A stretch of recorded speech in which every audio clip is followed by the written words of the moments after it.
Good morning, students.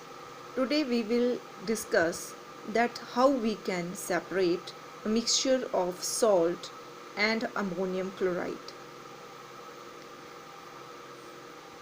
We have already discussed about sublimation process.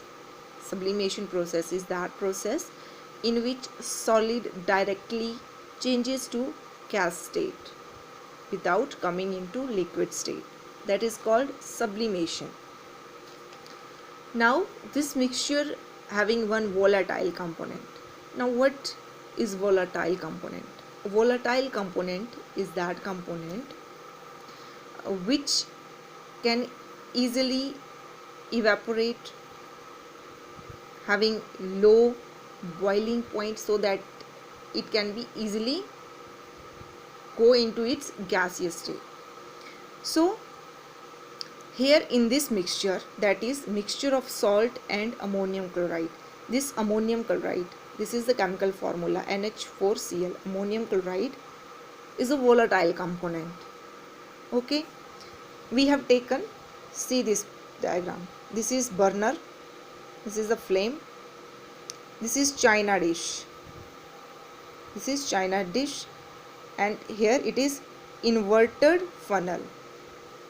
Inverted means ulti funnel, that we have kept it inverted, and here we have used cotton plug, so that when we will heat this mixture of salt and ammonium chloride, this is ammonium chloride and salt, when we will heat the volatile component, that is ammonium chloride, will change from solid to gas state. We are using cotton here because we will collect or we will separate the two components. We are using cotton here to stop the evaporation or the stop the vapors of ammonium chloride to go from this funnel. That is why we are using cotton plug here.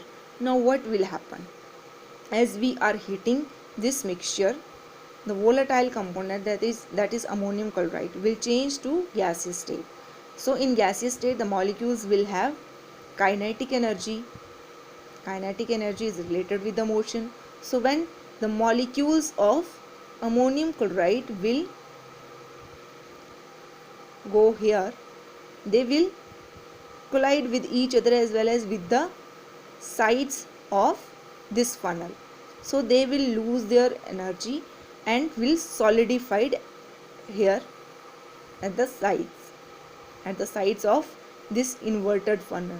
So we can collect ammonium chloride from here, from the funnel, and salt will remain here.